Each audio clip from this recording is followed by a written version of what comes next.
everyone, today I'm going to be reviewing Love and Hip Hop Hollywood Season 2, Episode 2. We're going to start off with Soulja Boy and Nia, because let them tell it, they doing better than ever. They didn't, they getting past all that, him cheating and him putting their business out on social media last season. They doing good, happier than ever.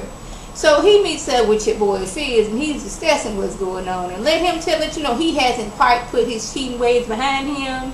Apparently, when he's out there, on tour and selling out shows and making #1 hits, which I didn't know he was doing that. But okay, what have you, he got, he, needs a little loving for himself. And he ain't there to give it to him, she at home with her babies, he got other girls. Everybody know that Nia is his main girl. But, while he on the road, he got some other girls. And that, I don't know why, but it put me to mind of in the movie Ray.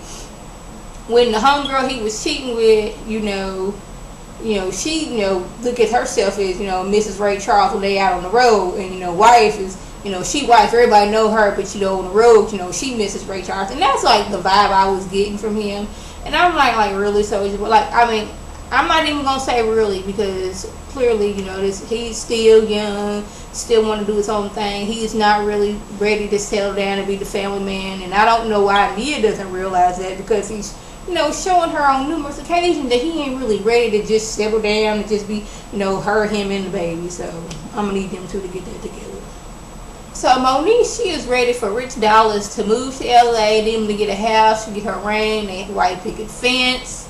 She wants him to meet her family, to meet her son, but he ain't really ready for all that. He just want to see if they can handle a long distance relationship. He's like, you need to pump your brakes on these. You're a good girl now, and I love how spending time with you, but you're going a little too fast. But I guess she figured, if I got a man, I'm gonna keep my man. Ain't too many times I can have me a good man. I don't know where she's getting man and rich, but we're gonna get past that. She in love and she want her man with her. She's like, I can't be having you all the way in New York. I don't know what you're doing. I need you here in my eyesight so I can see what's going on. I'm crazy. So come on with the get on the bandwagon. Come on, meet my family, meet my son. We can go find us a house. But Rich, I'm thinking the way she's acting, because she's been so like, okay, we're going to be together and you are going to move to LA. This is what's going to be done. And I'm thinking, if she been so, strong in her feelings and like really persistent about him moving to LA, she going to push Rich Dollars away. Because Rich Dollars, he's just like,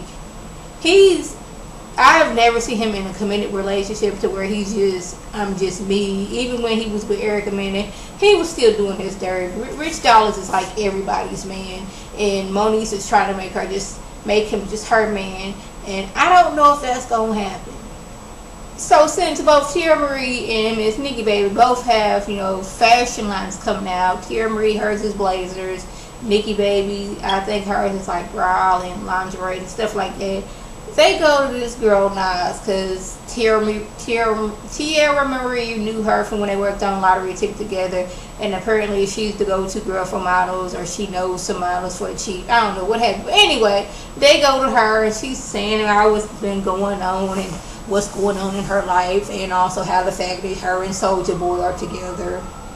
And they like, hold up, he with Nia, and she goes on to tell us how her and Nia, they was good friends, and when Nia and Soulja Boy were having some problems and broke up, she slid her way in and she never slid out, even though he got back with Nia.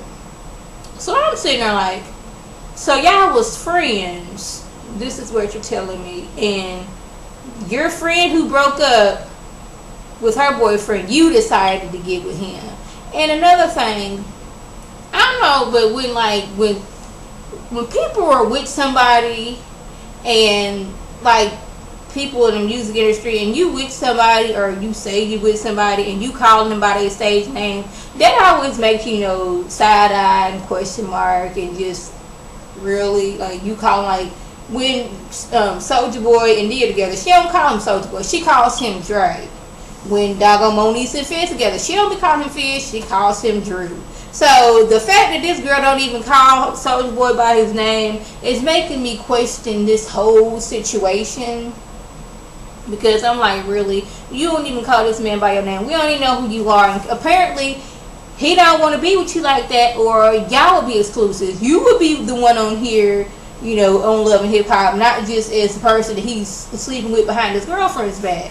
So this whole situation is just, you know, like I said, I'm like side-eyed, and I'm like, really, this is what we're doing? You're coming on here to be proudly to say that you're the other woman? Like, really? Okay.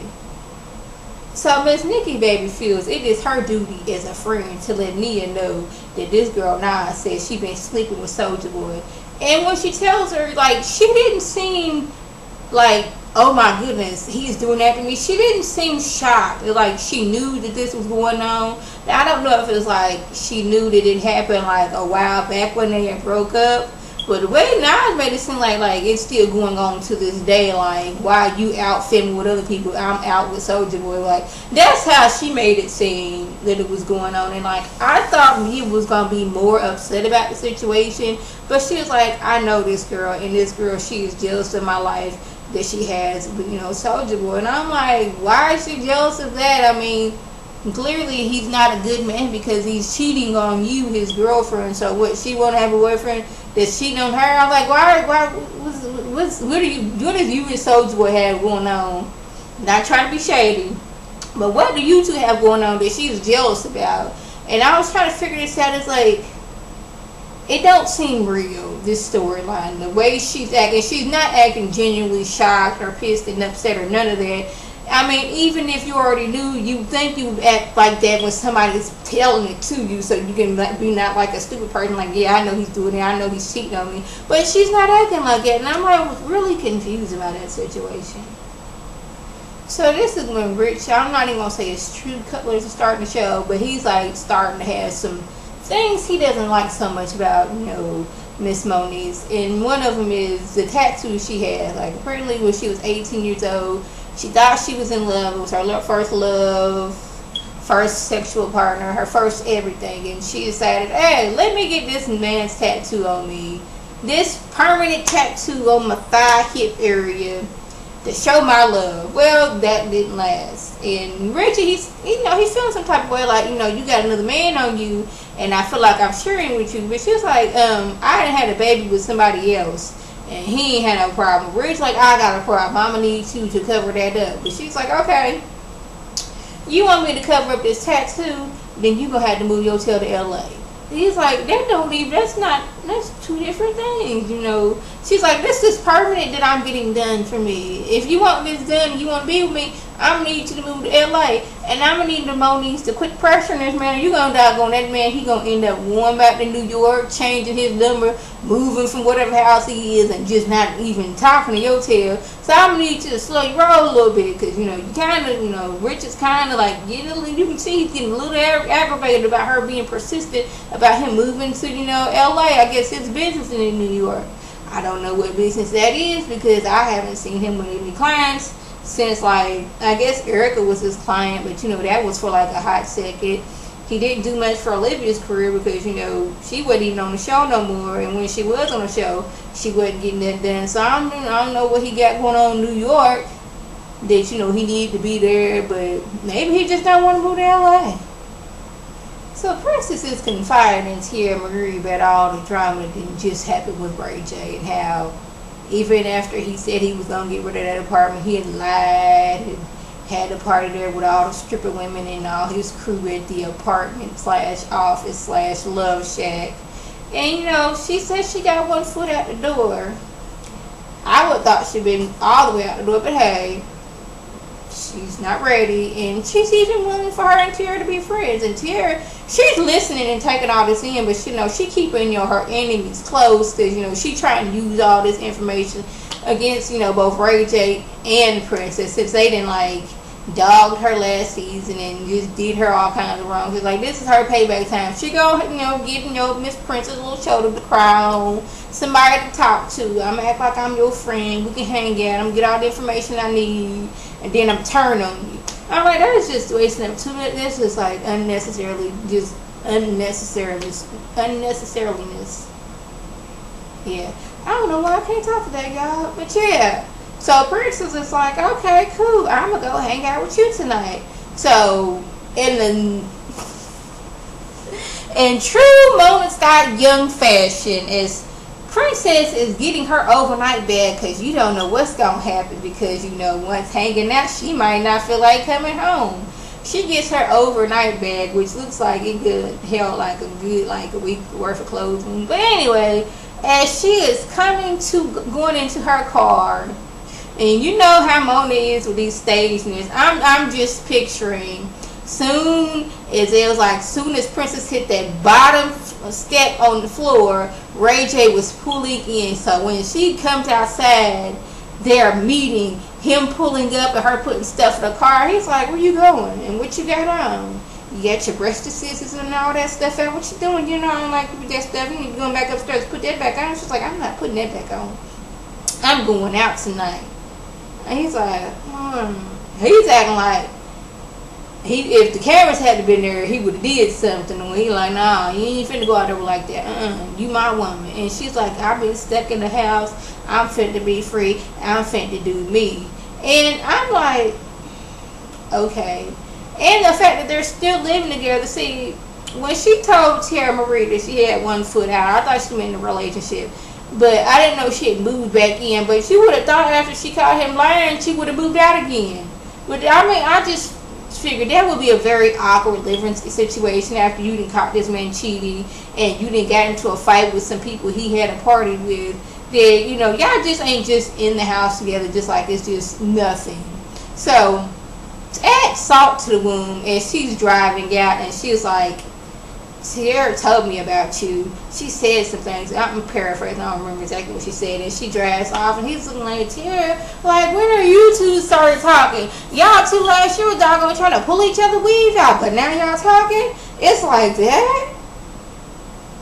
So I guess Nas is like a personal trainer, workout guru, or some mess like that. So they decided, well, I guess Nikki Baby decided, hey, we gonna get these two together so they can squash what's going on. And as soon as, you know, Nia's walking up, Nas was like, this girl doing here, messing up my flow. And then she has a word, it's like, I want to talk about our friendship, but I would have thought y'all friendship was out the door the moment you slept with her man. And she's sitting there talking like, yes, I'm with Soulja Boy. And like, one, she's proud that she's the other woman because she's saying it with such authority, like, yes, I am with him. And two, she's proud that she's with Soulja Boy's other woman. Like, really? Soulja Boy? I mean, I'm not trying to shade him or anything, but there's a lot of people that you could be proudly that you are with. Not somebody who already has somebody. Like, really? Like, what you think he gonna do for you as far as in love? Because clearly, the woman he is with and he says he loves, he is cheating on her. So what you think? That you gonna come in, he not gonna cheat on you? Just because he said he loved you? He could be saying that just to get more sex from you. Because clearly if he loved you, he wouldn't be with you. You would be his woman. Y'all would be all out about it. Everybody would know about you as the woman. We now know you as the other woman. And she is just so proud about this fact. And I'm like, really? Why? So that was the gist of what happened. What else happened? Oh yeah, Milan and Miles, they go on like somewhat of a date. Because, you know, since Miles, he's not out of the closet yet, he can't, you know, be out with his boyfriend. So what do? They go to the stripper club. People be none the wild. These two homeboys at the strip club having a good time. And as they leaving, Milan's like, I wanted to kiss you right then and there. And he's like, I know you did not just say that. Man, you know, trying to mess up the game. And then like they got into it. Miles was supposed to come over, but he then went with Amber to see her daughter perform. Now, when she said she had a daughter, I don't know, in my mind, I thought she had like a 3 or 4 year old. This is like a 12-year-old child that she got. So, in my mind, I'm doing the math. They was high school sweethearts, they broke up. So, this gives me the frame. They've been broke up for like 12 to 14 years. But she still, even though she didn't had a baby with somebody else, I think the father of her child died. And now Miles is like the main father figure in her daughter's life, and now she wants him back after like all these many years. I don't know, the story is confusing because I thought, you know, they broke up for like, I don't know, 5 years, maybe even less than that. They made it seem like we was just high school sweethearts like a few years ago, I had a baby, now we back together. But that child is grown. That's like an 11, 12-year-old child right there. So, you know, he decides he gonna be with his, I guess, other family because, you know, this little girl needs a daddy in her life because her biological daddy left. He's friends with Amber even though he don't want to be with her. It's just, it was confusing, but that was the gist that went on. If I left anything out, by all means, leave a comment or a video response. And like always, I want to thank my subscribers and the people who watch my videos. I want you to like this video, comment, and subscribe, and share this video with your friends on Facebook, Twitter, Instagram, and here on YouTube. This is Lady T signing off. Have a good one.